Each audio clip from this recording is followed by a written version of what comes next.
Hello everyone, कैसे हैं सब लोग। मैं आपका दोस्त चेतन स्वागत करता हूं आपके अपने चैनल सक्सेस वाला में। पिछली वीडियो में मैंने आपको किस तरीके से नाम लिखाए जाते हैं, किसी का भी नाम हो ए टू जेड सारी 12 खड़ी आपको बताई थी। तो अब थोड़ा सा आगे अपर लेवल पर लेकर के चलता हूं मैं आपको। आज मैं आपको सिखाऊंगा किस तरीके से इज का, आर का, एम का प्रयोग होता है, क्या अल्फाबेट्स होता है, क्या आपका सब्जेक्ट होता है, क्या आपका वर्ब होता है, क्या आपका ऑब्जेक्ट होता है, और किस तरीके से हमें सेंटेंसों को बोलना है, कैसे हमें स्पीक करना है। जैसे कोई चीज आपकी हिंदी में आप जो बोलते हैं कि जैसे यह एक पेन है, तो हमें इंग्लिश में बोलना है दिस इज अ पेन।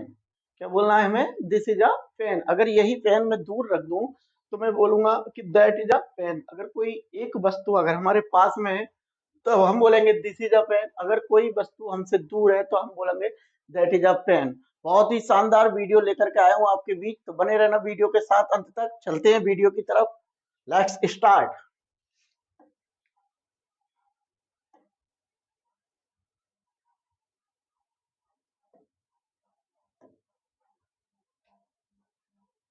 बहुत कुछ है आपके लिए वीडियो में।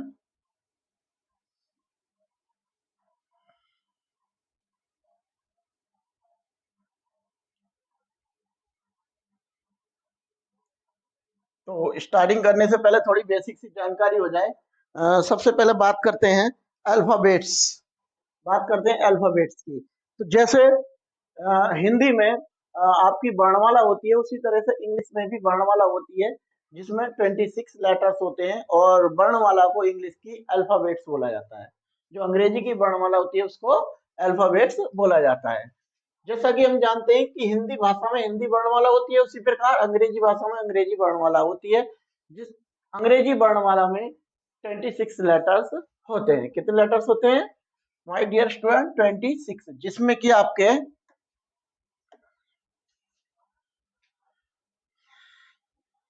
जिसमें आपके 5 वोवेल होते हैं, ए ई आई ओ यू।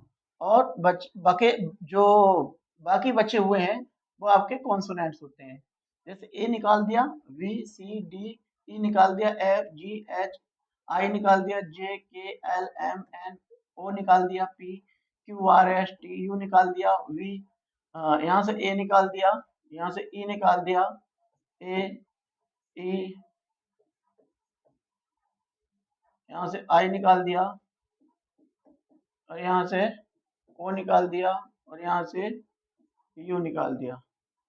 तो ये 5 निकालने के बाद में आपके जो बचे ये सारे कॉन्सोनेंट्स होते हैं। क्या होते हैं? कॉन्सोनेंट्स। हिंदी में इन्हें स्वर बोलते हैं, और कॉन्सोनेंट्स मतलब व्यंजन। बात करते हैं तो कितने हो गए ये आपके 20 तो होते हैं कॉन्सोनेंट्स, और 5 होते हैं आपके वोवेल।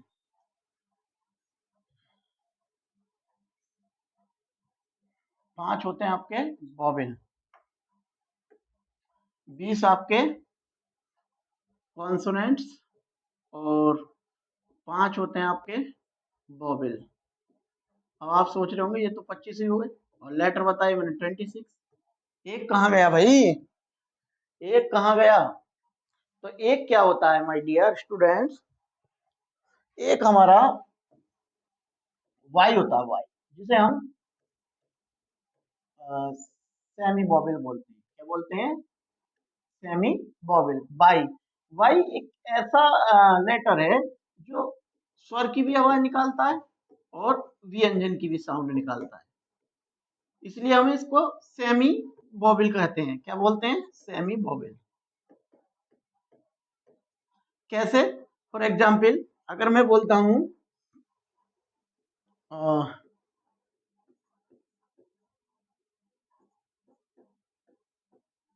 यूनिवर्सिटी, तो अगर हम हिंदी में लिखेंगे तो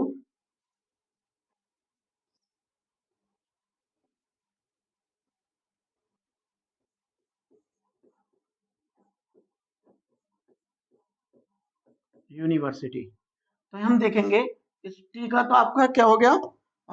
ता हो गया। टी, टी का ता हो गया, लेकिन जो वाई है, इस वाई की क्या निकल के आ रही है? ई। आवाज की आ रही है ई की, साउंड ई निकाल रहा है। लेकिन अगर हम लिखें यंग, YOUNG। तो अगर हम इसका हिंदी उच्चारण देखें, हिंदी प्रोनाउंसिएशन, तो क्या लिखा है? यंग। और यहाँ पे बाई की आवाज क्या निकल रही है? या। इसीलिए हम इसको सेमी वोवेल की श्रेणी में रखते हैं।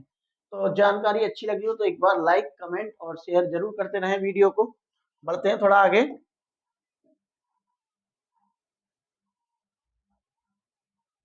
बात करते हैं, अंग्रेजी बोलने से पहले हमें पता होना चाहिए कि क्या सब्जेक्ट होता है, क्या वर्ब होता है, क्या ऑब्जेक्ट होता है। जब तक हमें किसी सेंटेंस के बारे में पता नहीं होगा, जब पार्ट्स ऑफ स्पीच नहीं पता होगा, तब तक हम अच्छे से इंग्लिश नहीं बोल पाएंगे। जैसे मैंने लिखा, Ram is writing a letter. तो हमें पता होनी चाहिए इसमें राम जो है वो कौन है? सब्जेक्ट है। राम कौन है? सब्जेक्ट है। और इज क्या है? हमारा हेल्पिंग वर्ब। और राइटिंग क्या है? आपका मेन वर्ब। और आ लेटर क्या है? आपका ऑब्जेक्ट। तो हमें क्या समझना है? पहले हमें ये समझना है कि सेंटेंस में पार्ट्स होते हैं, उनका क्या क्या नाम होता है, तब हम आराम से इंग्लिश सीख सकते हैं। तो बात करते हैं सबसे पहले सब्जेक्ट की। तो अंग्रेजी भाषा में सब्जेक्ट यानी कि हिंदी में इसको कर्ता बोलते हैं, दो प्रकार के होते हैं। कितने प्रकार के होते हैं? दो प्रकार के। There are two types of subject. Subject को हम इंग्लिश में डूअर भी कहते हैं। Okay my dear students, doer भी बोलते हैं। तो ये दो प्रकार के होते हैं। एक होता है आपका सिंगुलर सब्जेक्ट और एक होता है आपका प्लूरल सब्जेक्ट। सिंगुलर, जैसा कि आपको नाम से ही पता चल रहा है, सिंगुलर मतलब सिंगल, यानी कि जो सिंगल चीजें हैं, जो अकेली चीजें हैं, उनके लिए हम सिंगुलर नंबर बोलते हैं, एक वचन। और जो बहुत सारी एक से अधिक होती हैं, दो हों या दो से अधिक हों, तो उसे हम प्लूरल कहते हैं। जैसे बात करते हैं, ही मीन्स वह, सी मीन्स वह, इट यह वह, एनी नेम किसी का भी नाम है, राम, गोविंद, सीता, मोहन, रवीना, एटसेट्रा। तो इन जो इस तरीके के होते हैं, आपका ही मीन्स वह, जो सिंगुलर पर्सन कहलाते हैं, सिंगुलर या सिंगुलर सब्जेक्ट कहते हैं। बात समझ में आई? बात करते हैं प्लूरल सब्जेक्ट की। तो जिस कर्ता से दो या दो से अधिक वस्तु या व्यक्तियों का बोध हो, उसे प्लूरल सब्जेक्ट यानी कि बहुवचन कर्ता कहते हैं। जैसे आई मीन्स मैं, वो तो सिंगुलर श्रेणी में लगता है हमें, लेकिन आई को ग्रामर में प्लूरल माना जाता है। वी मीन्स हम, यू मीन्स तुम, दे मीन्स वे, एटसेट्रा। बात करते हैं कुछ इंग्लिश बेसिक चीजें सीखने से पहले हमें ये याद करनी होंगी कि याद हमें क्या करना है, याद करने योग्य। आप इनके स्क्रीनशॉट भी ले सकते हैं, नहीं तो आप हमारे टेलीग्राम चैनल को ज्वाइन कर लें, वहां आपको पीडीएफ मिल जाएगी। दिस मीन्स होता है आपका यह, THIS, क्या बोलते हैं इसको? दिस। दिस मीन्स होता है यह। फिर आपका दैट, और दैट मीन्स क्या होता है? वह। और दिस दैट के साथ प्रेजेंट में यानी कि वर्तमान में आपका आता है इज। क्या आता है इनके साथ में? इज, क्योंकि ये सिंगुलर होते हैं। क्या होते हैं? सिंगुलर। बात करते हैं दीज, THES, इसे क्या पढ़ेंगे? दीज। और दीज मीन्स होता है ये। और ये आपका THOS, इसको पढ़ेंगे दोज। और दोज मीन्स होता है वो या वे। अब दीज और दोज प्लूरल की श्रेणी में रखे जाते हैं, इसलिए इनको, इनके साथ जो वर्ब आती है वो आर आती है। दीज और दोज के साथ आर, और दिस और दैट के साथ आपकी इज आती है। ही मीन्स वह होता है, ही के साथ भी आपकी इज आती है। और पास्ट में आपकी वाज आती है। और सी के साथ भी आपकी इज और वाज आती है। आई मीन्स में, आई के साथ एम का प्रयोग होता है। काय का प्रयोग होता है? वर्तमान में एम का। और पास्ट में आई के साथ वाज आता है। आई के साथ वर भी आता है, वो सपोजिशनल सेंटेंसेज में आता है। कैसे आता है मैं आपको आगे बताऊंगा, कैसे आई के साथ वर आता है। Let give me 1 minute.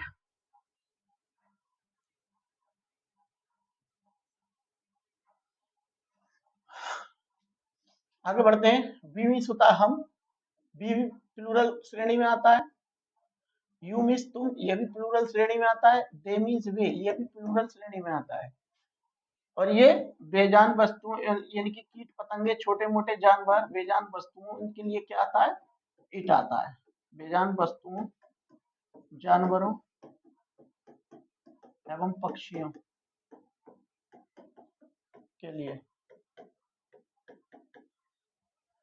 बात करते हैं आपको याद करने की चीजें, ये आपको याद करनी है। दिस मीन्स ये, दैट मीन्स वह, दीज मीन्स ये, दोज मीन्स वो, ही मीन्स वह, सी मीन्स भी वह।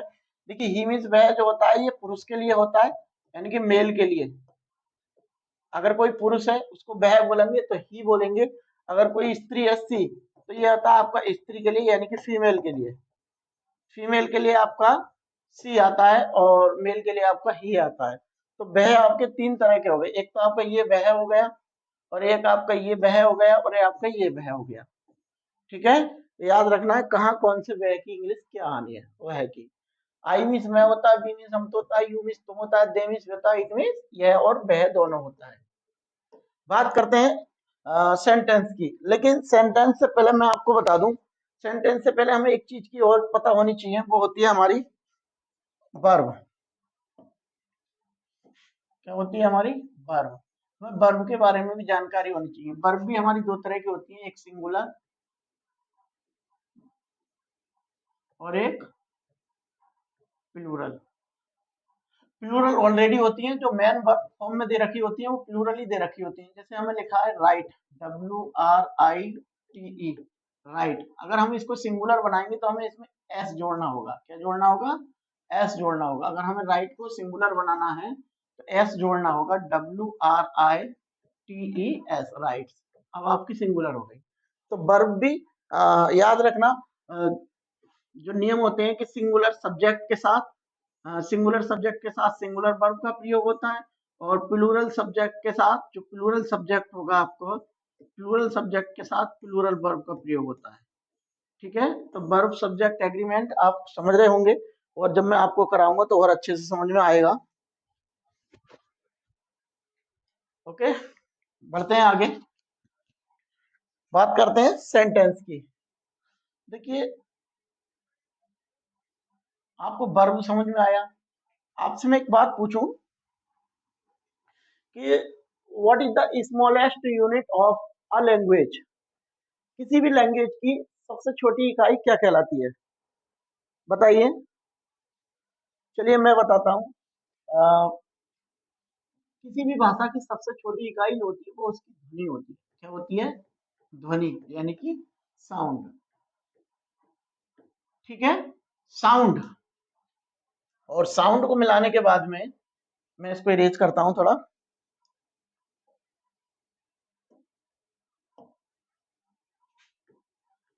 सबसे पहले आपका आता है साउंड, और साउंड से आपके बनते हैं लेटर। Okay, letter. और लेटर को सही क्रम में रखने के बाद आपके बनते हैं वर्ड। क्या बनते हैं? वर्ड। लेटर को भी सही क्रम में रखने के बाद, अगर मान लो मैंने लिख दिया ATC, तो कुछ हुआ नहीं, नहीं हुआ कुछ भी। लेकिन क्या मैंने लेटर लग दिया आपके? लेकिन अगर मैं इसको क्रम से रखूंगा CAT, तो क्या आपका एक सेंस निकल के आएगा, कैट। कैट मीन्स होता है आपका बिल्ली। तो लेटर्स को क्रम से रखने के बाद हमें वर्ड्स ध्यान देते हैं। वर्ड्स, वर्ड्स क्या होते हैं? जैसे ये सॉरी, ये लेटर्स क्रम से लिखने हैं। साउंड सबसे छोटी इकाई, उसके बाद लेटर, लेटर के बाद वर्ड, और वर्ड कब बनते हैं? लेटर को क्रम से लगाने से। जैसे मैंने लगाया आपका ATC, तो ATC जो है कोई भी हमें पता नहीं चल रहा, कोई भी स्पेलिंग नहीं है, इसलिए हमें क्या करना होता है, इनको क्रम से लगाना है, CAT। तो लेटर को क्रम से लगाने के बाद क्या बनता है? वर्ड। वर्ड, और वर्ड के बाद में आपका क्या स्ट्रक्चर बनता है? सेंटेंस। क्या? सेंटेंस। वर्ड्स को मिलाने के बाद क्या बनता है आपका? सेंटेंस। और सेंटेंस को मिलाने के बाद आपका क्या बनता है?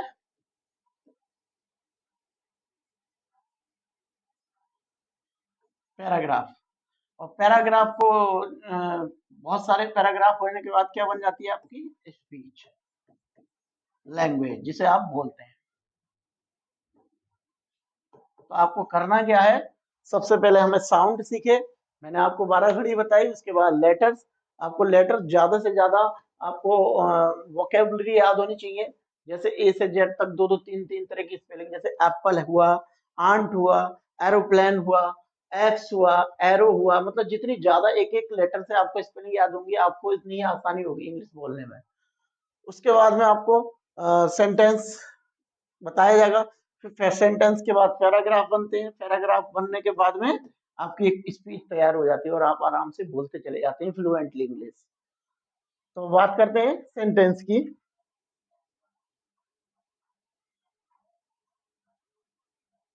देखिए सेंटेंस क्या होता है,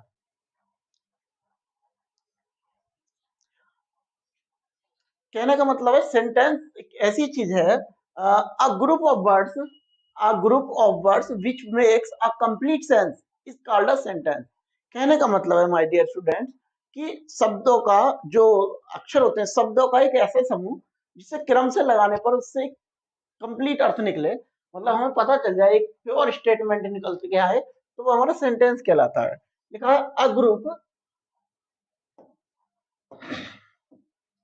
a group of words which makes a complete sense is called a sentence।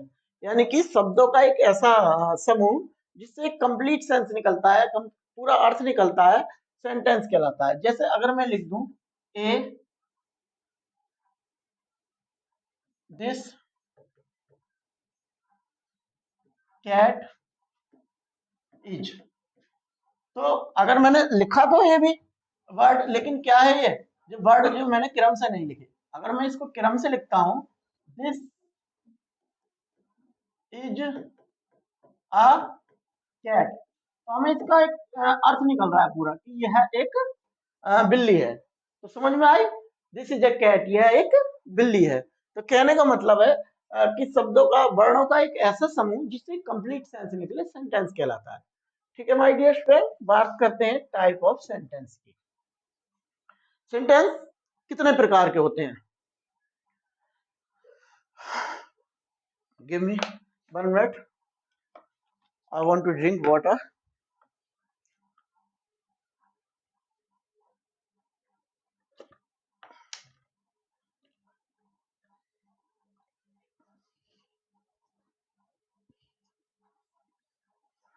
Okay my dear, types of sentence, sentence के प्रकार, वाक्य के प्रकार। कहने का मतलब है कितनी तरह के सेंटेंस होते हैं। तो मैंने आपको लिखा है यहाँ पे assertive sentences, interrogative sentences, imperative sentences, exclamatory sentences, जो एक्सक्लामेशन भी बोल देते हैं और एक्सक्लामेटरी एक्सक्लामेटरी सेंटेंसेस भी बोलते हैं। ओके माय डियर फ्रेंड्स, बस असर्टिव, इंट्रोगेटिव, इंपरेटिव और एक्सक्लामेटरी, इस ये 4 तरीके के अगर आपने सेंटेंस सीख लिए तो आप फ्लुएंटली इंग्लिश बोलते चले जाएंगे। बहुत सारा, बहुत कुछ इसमें आपकी वीडियो में आपके लिए है, तो वीडियो के अंत तक बने रहें, स्किप करने की कोशिश ना करें। देखिए every sentence has 2 parts, 3 parts. Sentence, एक सेंटेंस को हम 3 या 4 या 5 तरीके से बना सकते हैं, लेकिन जो तरीके होते हैं 3 तरीके से बना सकते हैं, फिर उसी में ही चेंज बदल कर सकते हैं। एक तो आप पॉजिटिव तरीके से बना सकते हैं, या उसको एक नेगेटिव वे में बना सकते हैं, या उसको एक इंट्रोगेटिव वे में बना सकते हैं।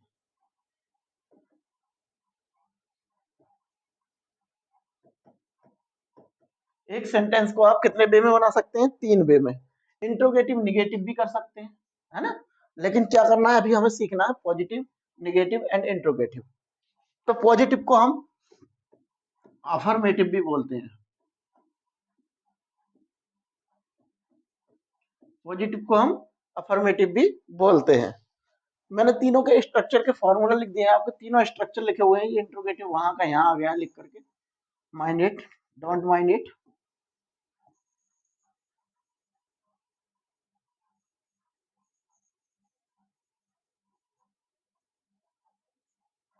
ठीक है, तो देखिए स्ट्रक्चर देखेंगे हम, पहले पॉजिटिव का है हमारा, फिर ये निगेटिव का है, और ये आपका इंट्रोगेटिव का है।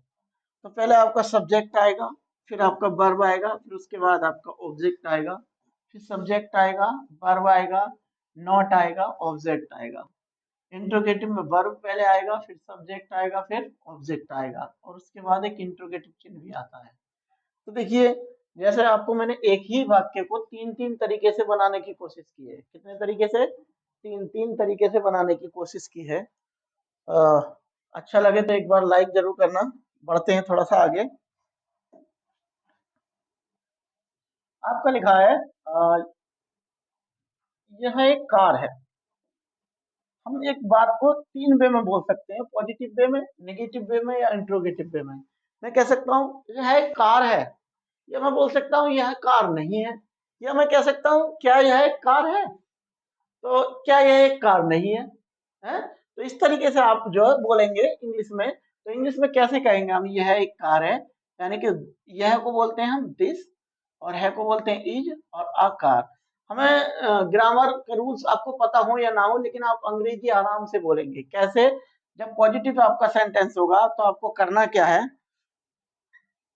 पहले शुरू में जो शुरू में दे रखा है पॉजिटिव वे में, ये है, पहले यहाँ की इंग्लिश आएगी, फिर है की आएगी, और तीसरे नंबर एक कार की, यानी कि नंबर एक, नंबर दो, नंबर तीन। ऐसे यहाँ पर नंबर एक, नंबर दो, नंबर तीन, नंबर चार। ठीक है, देखिए कितना आसान होता है। या एक कार है, तो कहने का मतलब है, यह की इंग्लिश मैंने आपको बताई थी ऊपर, दिस, और है की इंग्लिश होती है इज, और एक की आ और कार, यानी कि दिस इज अ कार, यह एक कार है। मैं कहूँ यह एक कार नहीं है, तो क्या बोलेंगे, this is not a car.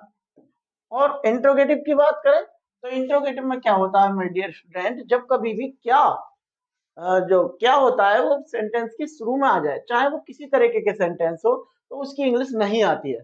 जब भी कभी, याद रखना, एक बात ध्यान से समझा रहा हूं, जब भी कभी सेंटेंस में क्या शब्द वाक्य के शुरू में आ जाए, यानी कि शुरू में आ जाए, तो क्या की अंग्रेजी नहीं आती है, बल्कि जो हेल्पिंग वर्ब चल रही होती है वहां पे, अगर इजारम का प्रयोग हो रहा है तो इजारम आपका पहले आ जाएगा, और अगर बाज वर्ब का प्रयोग हो रहा है तो बाज वर्ब पहले आ जाएगा, और अगर आपका डू डज का प्रयोग हो रहा है तो डू डज पहले आ जाएगा, अगर डिड का प्रयोग है तो डिड पहले आ जाएगा। कहने का मतलब है हेल्पिंग वर्ब पहले आ जाएगी। तो अब हमें यहाँ पर क्या करना होगा, है जो है हमारा, है की इंग्लिश पहले आएगी, और फिर इस तरीके से हमें चेंज कर देना है रूट इसका, जो रूट ऐसे चल रहा था यहाँ से ऐसे चल रहा है, यानी कि इज दिस आ कार। करना कुछ नहीं है, और इंट्रोगेटिव चिन्ह लगाना है आपको, मार्क ऑफ इंट्रोगेशन। करना कुछ नहीं है, बस रूट चेंज करना है, पहले हम इधर से फिर इधर आते थे, और इंट्रोगेटिव में आपको क्या करना हो, पहले इधर से फिर इधर से चलेंगे, इधर की साइड को। ओके, देखिए ये बने हुए भी हैं, this is a car, this is not a car, is this a car, जो मैंने आपको बताया ऊपर।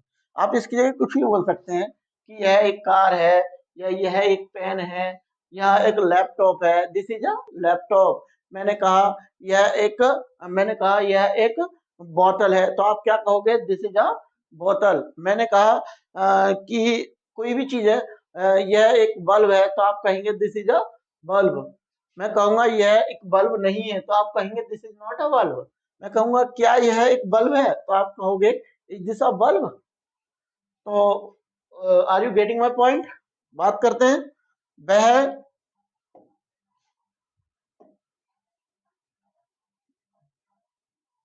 ये आपके दिखाई दे रहा है? ओके, ये आपके पॉजिटिव है, ये आपके नेगेटिव है, और इधर आपका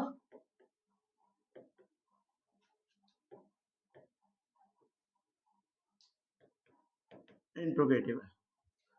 तो यह वह एक गेंद है, वह एक गेंद है। अब मैंने यह की इंग्लिश तो आपको दिस बताई थी, और वह की इंग्लिश क्या बताई थी, दैट।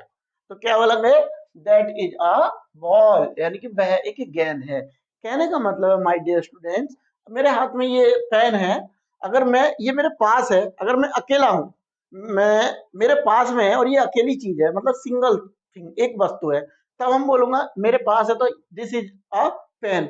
अगर यही पेन मैं दूर रख देता हूं, तो मैं दूर से क्या कहूंगा, that is a pen, that is a pen. अगर कोई भी सिंगल चीज अगर हमारे पास में रखी हुई है, कहने का मतलब है माय डियर स्टूडेंट्स, मैंने कहा ये मैंगो है, ठीक है, और एक मैंगो यहाँ पे है, ठीक है, ये भी एक है, ये भी एक है। तो अगर मैं यहाँ पे खड़ा हूँ, सपोज ये मैं हूँ या आप हो, मैं खड़ा हूँ, तो मैं, अगर ये मेरे पास में है, तो मैं क्या बोलूंगा इसको, दिस इज अ मैंगो। अगर ये चीज दूर है, तो क्या बोलेंगे, दैट इज अ मैंगो। बात समझ में आ रही है? अगर नहीं है, मैं कहने लगूं यह आम नहीं है, मान लो ये तो गेंद है, तो क्या बोलेंगे, this is not a mango, this is not a mango. बात समझ में आ रही है? आगे बढ़ते हैं। अ, अगर वही चीज दूर है तो हम बोलेंगे फिर दैट, क्या बोलेंगे, दैट। सिंगल वस्तु के लिए अगर पास में है तो दिस, और दूर है तो that. Are you getting my point? लगा है वह गेंद है तो दैट इज अ बॉल, वह गेंद नहीं है, that is not a ball. क्या वह गेंद है? तो कैसे लिखेंगे, इज दैट अ बॉल। बात करते हैं, यह हाथी है, यह हाथी है, तो आपका एक इसमें ऑलरेडी छिपा हुआ है, चाहे एक लिखा हो या ना हो, लेकिन हमें इंग्लिश बनाते समय एक की अंग्रेजी जरूर लगानी पड़ेगी, यानी कि दिस इज एन एलिफेंट, क्योंकि एलिफेंट जो है आपका वो वॉवल से स्टार्ट, और मैं आपको पहले ही बता चुका हूँ कि आपको ये लेटर नहीं देखना, आपको साउंड देखना है। और एक बार फिर बता देता हूँ, अगर आ से ए तक आपका साउंड आ रहा है तो एन आएगा, और का से ज्ञा तक आपका साउंड आ रहा है तो आपका ए आएगा, एक के लिए। लास्ट में लिखा, दूसरा लिखा है आपका यह हाथी नहीं है, तो this is not an elephant. फिर लिखा है क्या यह हाथी है, तो इज दिस एन एलिफेंट। तो उम्मीद करता हूँ आपको समझ में आ रहा होगा। उसके बाद मैं थोड़ा रोक करके यहीं पे चलूंगा। दीज और दोज का प्रयोग और बताऊंगा मैं आपको। एक होता है आपका दीज, THESE से पढ़ते हैं दीज, और दीज मीन्स होता है ये। एक होता है आपका दोज, THOSE, और दोज क्या पढ़ते हैं इसको, दोज, और दोज मीन्स होता है वो या वे।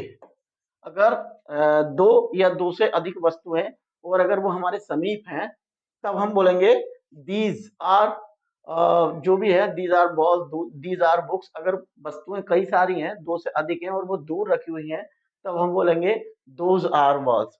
Suppose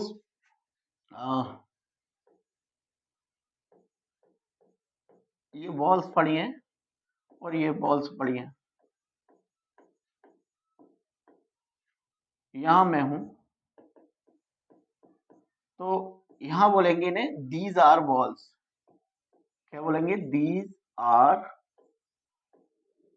balls. और ये दूर है हमसे तो हम बोलेंगे दोज आर बॉल्स। उम्मीद करता हूँ समझ में आया होगा। तो आपको एक से अधिक वस्तु या दो से अधिक वस्तु होंगी, तो ये के लिए आपको दीज लगाना है, और वो या बे के लिए आपको दोज लगाना है। Are you getting my point? बढ़ते हैं आगे। मैं एक विद्यार्थी हूँ, मैं एक विद्यार्थी हूँ। आप बोल सकते हैं मैं एक विद्यार्थी हूँ, तो क्या कहेंगे, आई मीन्स मैं। और हूँ की अंग्रेजी मैंने आपको पहले ही बताया था, कैसे चलना है हमको, ऐसे, फिर ऐसे, फिर ऐसे। यानी कि पहले मैं, फिर हूँ, और फिर एक विद्यार्थी। तो आई एम अ स्टूडेंट। मैं कहूंगा मैं एक विद्यार्थी नहीं हूँ, तो क्या बोलेंगे, I am not a student.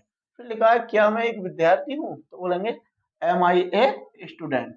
यहाँ पे रूट चेंज करना होता है, क्योंकि क्या की इंग्लिश नहीं आती शुरू में। उसके बाद लिखा है हम बहुत खुश हैं, यानी कि हम की इंग्लिश होती है आपकी वी आर वेरी हैप्पी।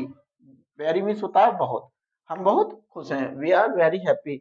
हम बहुत खुश नहीं हैं, तो क्या बोलेंगे, we are not very happy. लिखा है क्या हम बहुत खुश हैं, तो क्या बोलेंगे, आर वी वेरी हैप्पी। उसके बाद लिखा है आपका हम बहुत दुखी हैं। आगे बढ़ते हैं थोड़ा सा।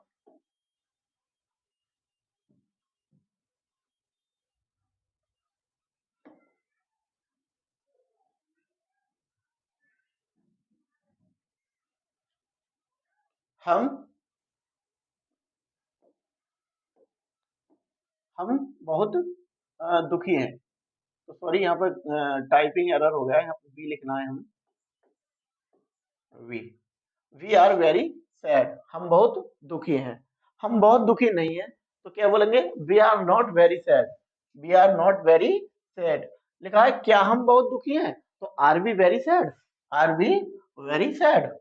और फिर लिखा है आपका वे शैतान है, तो वे की इंग्लिश क्या बताई मैंने आपको, they are naughty. Naughty means होता है शैतान, दे आर नॉटी, वे शैतान है। या होता वे बहुत शैतान है, तो लिखते हैं आप दे आर वेरी नॉटी। लिखा है वे शैतान नहीं है, दे आर नॉट नॉटी। लिखा है क्या वे शैतान है, आर दे नॉटी।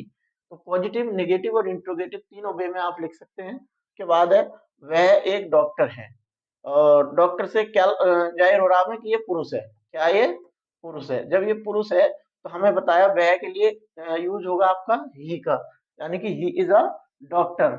वह एक डॉक्टर नहीं है तो क्या बोलेंगे? He is not a doctor. फिर लिखा है आपका क्या वह एक डॉक्टर है, तो आप बोलेंगे इज ही अ डॉक्टर। हम कह सकते हैं कि वह एक वकील है, तो क्या बोलेंगे? He is a lawyer. अगर आप एडवोकेट बोलेंगे तो आपको एक के लिए फिर एन लगाना होगा, यानी कि he is an advocate. He is not an advocate, is he an advocate?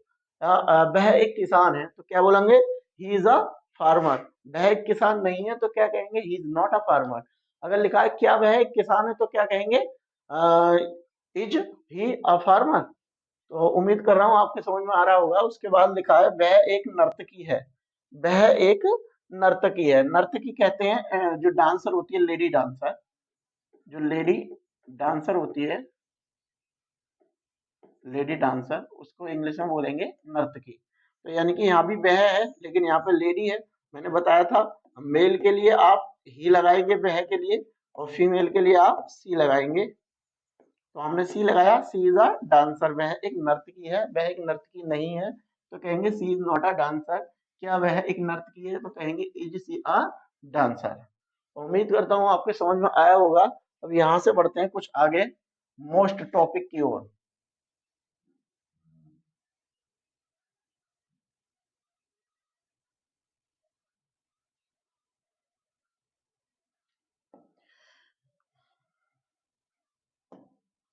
ये आपके क्वेश्चन वर्ड,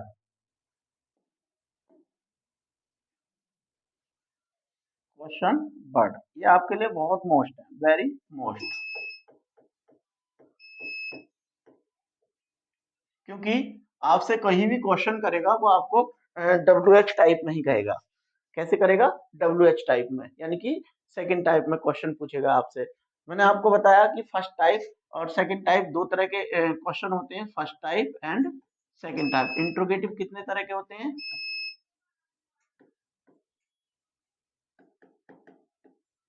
एक तो होता है आपका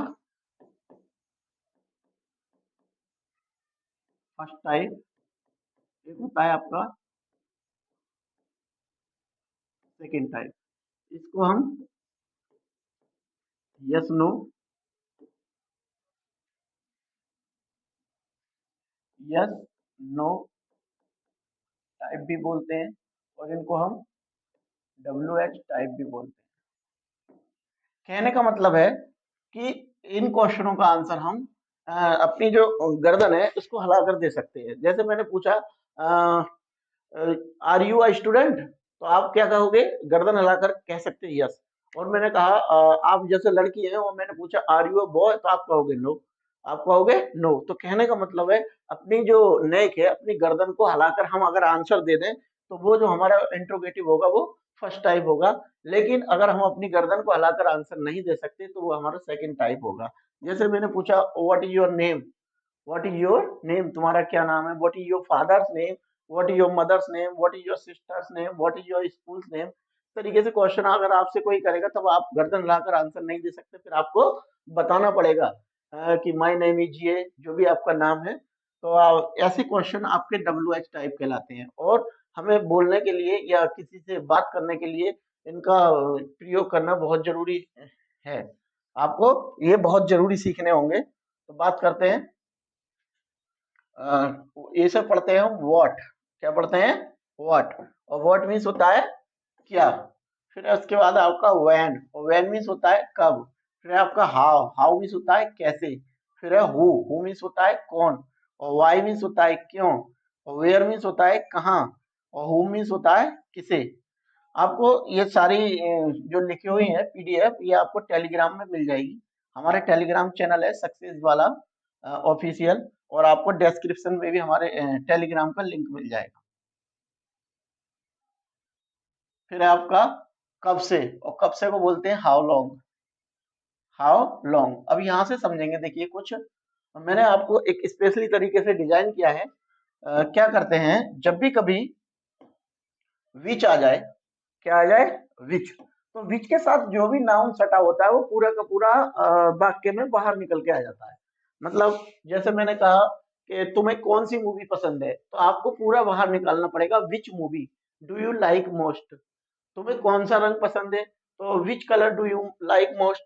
तो कहने का मतलब है कि जो संज्ञा उसके साथ सटी हो, यानी कि जो नाउन किसके, विच के, इसके साथ सटा हुआ हो, तो उसकी पूरे की इंग्लिश बाहर निकल के आ जाती है।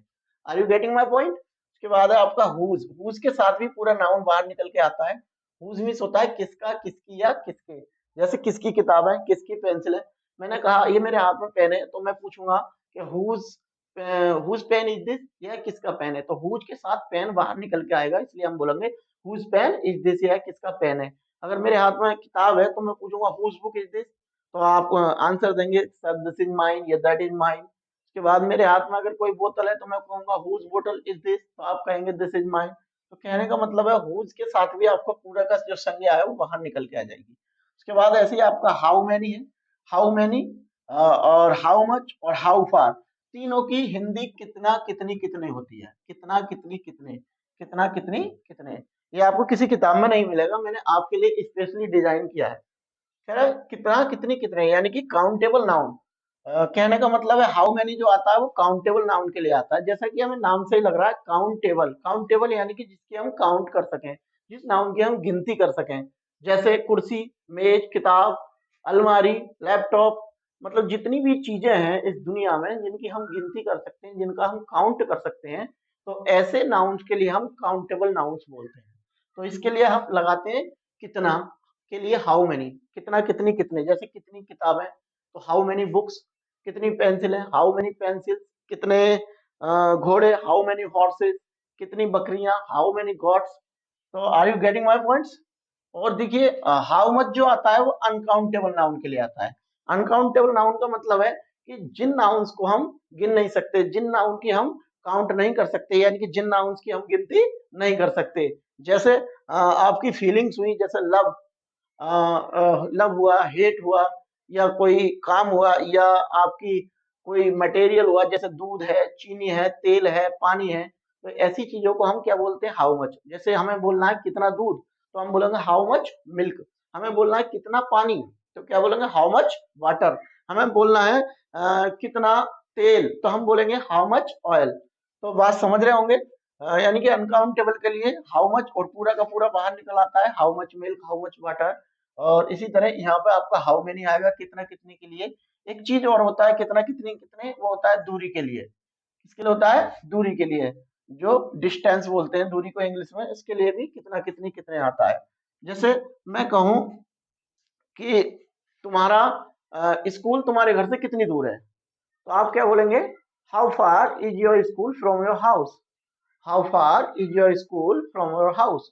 मैं पूछ सकता हूँ कि आपका ऑफिस आपके घर से कितनी दूर है। तो जब भी आपको कितना, कितनी, कितने और दूरी के साथ आए, तो आपको हाउ फार लगाना है। Are you getting my point. उसके अलावा आपका ये स्ट्रक्चर दे रखा है आगे।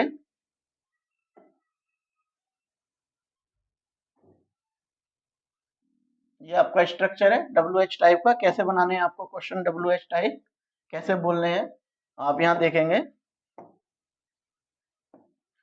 लिखा है। सबसे पहले क्वेश्चन वर्ड आएगा, फिर उसके बाद आपकी वर्ब आएगी। अगर मेन वर्ब हुई तो मेन वर्ब आएगी, अगर हेल्पिंग वर्ब होगी तो पहले हेल्पिंग वर्ब, उसके बाद मेन वर्ब, उसके बाद फिर सब्जेक्ट आएगा।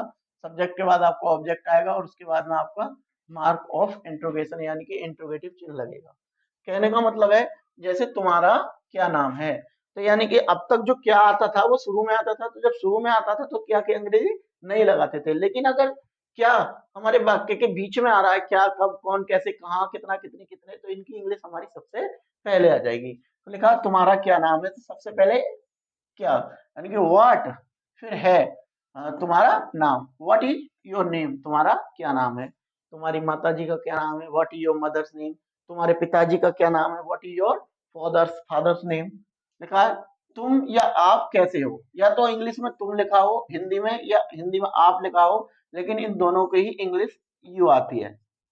ठीक है। तो लिखा है आप कैसे हो, बोलते हैं हाउ आर यू। आपने देखा भी होगा, बोलते हैं जगह जगह, ऑफिस में, कॉलेजेस में, क्लासेस में, how are you, how are you, तो कहेंगे आई एम फाइन या आई एम गुड या आई एम वेल, कहने का मतलब है आपको आंसर जो देना है क्वेश्चन से पॉजिटिव वे में देना है, या तो पॉजिटिव वे में आप आंसर देंगे या आप नेगेटिव वे में आंसर देंगे। दो तरीके से आप आंसर देंगे, या तो पॉजिटिव वे में या नेगेटिव वे में। जिस काल में सेंटेंस पूछा जाए आंसर भी हमें उसी काल में देना होता है।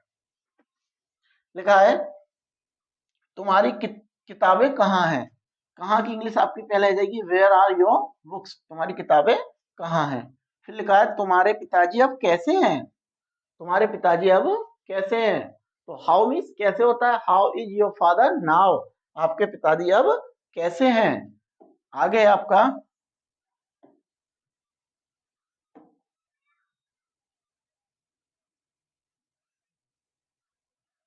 आगे आपका तुम कल कहाँ थे। एक सेकेंड,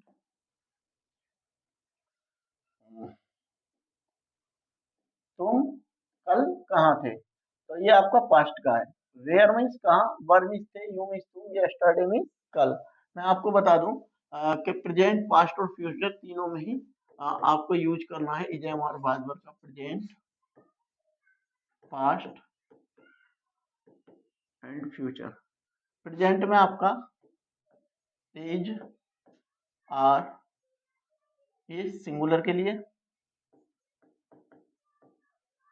सिंगुलर के लिए आई के साथ आपका एम आएगा।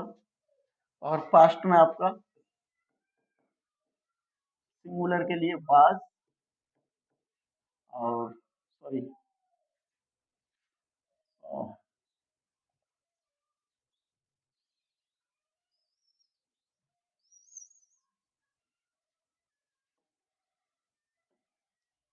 Present past future. प्रेजेंट में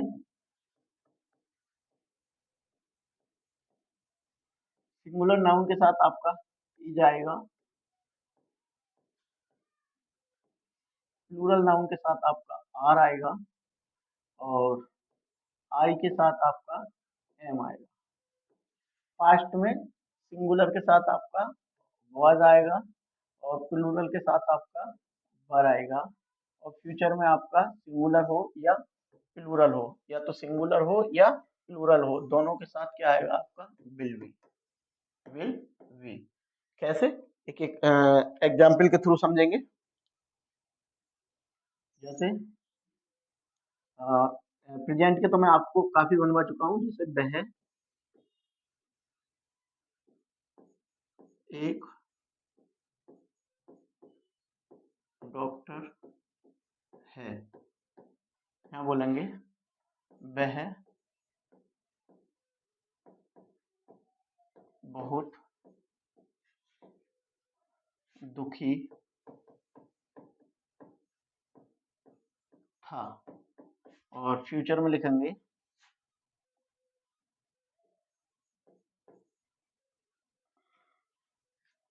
फ्यूचर में लिखेंगे वह कल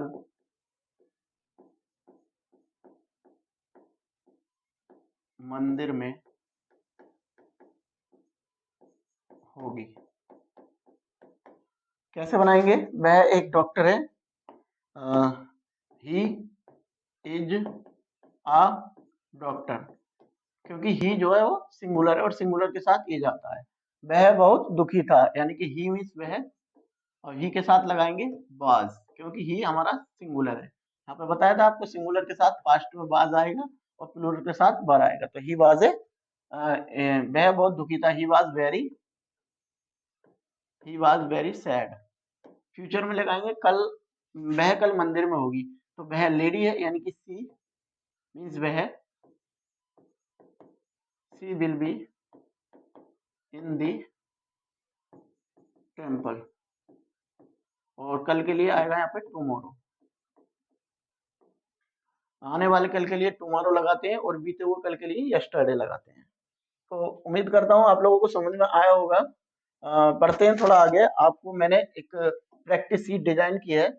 आपको क्या करना है, घर बैठ करके ये सारी एक्सरसाइज आपको बनानी है। आपको टेलीग्राम में मिल जाएगी ये पूरी एक्सरसाइज। टेलीग्राम आपको डिस्क्रिप्शन में टेलीग्राम का लिंक मिल जाएगा। अगर आप डिस्क्रिप्शन में नहीं जाना चाहते, या तो आपको डिस्क्रिप्शन में आपको लिंक मिल जाएगा टेलीग्राम का, या आपको टेलीग्राम खोलना है और उस पे लिखना है सक्सेस वाला O double F I C I A L, success वाला ऑफिशियल। ये हमारे टेलीग्राम का लिंक है, आप यहाँ से प्रैक्टिस सीट डाउनलोड कर सकते हैं। आपको बनानी है प्रैक्टिस सीट, इनके आंसर मैं आपको कल बताऊंगा किस तरीके से आपको लिखना है। जैसे तुम पागल हो, यह पेन है, वह एक संतरा है, मैं एक किसान हूँ। फिर लिखा है आपका हम बहुत ईमानदार हैं, तुम मेरे भाई नहीं हो, क्या वह अपराधी हैं, क्या वह एक वकील था, क्या वह एक अच्छी गायिका है, तुम्हारे पिताजी का क्या नाम है, राहुल तुम कहाँ हो, क्या आप घर पर हो, आप कौन हो, यह क्या है, तुम क्यों महान हो, सॉरी तुम महान क्यों हो, ये क्यों इधर लगा सकते हैं। फिर उसके बाद है आपका क्या तुम अमर हो, अमर को बोलते हैं इमॉर्टल, याद रखना। अ, उसके बाद यह किताब किसकी है, क्या तुम घर पर नहीं हो, वे वहाँ नहीं है। और आप पास्ट फ्यूचर के भी बना सकते हैं यहाँ पर, और जितने 20 से आप चाहें तो 100 200 500 इन तरीके से आप कितने भी सेंटेंस बना सकते हैं। तो उम्मीद करता हूँ आपको वीडियो पसंद आई होगी। अगर वीडियो पसंद आई हो तो अपने दोस्तों में, अपने रिश्तेदारों में इस वीडियो का लिंक शेयर करें, और हमारे चैनल को सब्सक्राइब करें, और चैनल पे जितनी भी वीडियो पड़ी है सब पे कमेंट किया करें, जिससे कि हमें आपकी प्रतिक्रिया मिलती रहे। और चैनल सब्सक्राइब करने के बाद बेल आइकन जरूर दबा दें, जिससे कि हमारी जितनी भी वीडियो आने वाली है उनका नोटिफिकेशन सबसे पहले आपको प्राप्त होता रहे। तो मिलते हैं अगली वीडियो में, तब तक के लिए जय हिंद।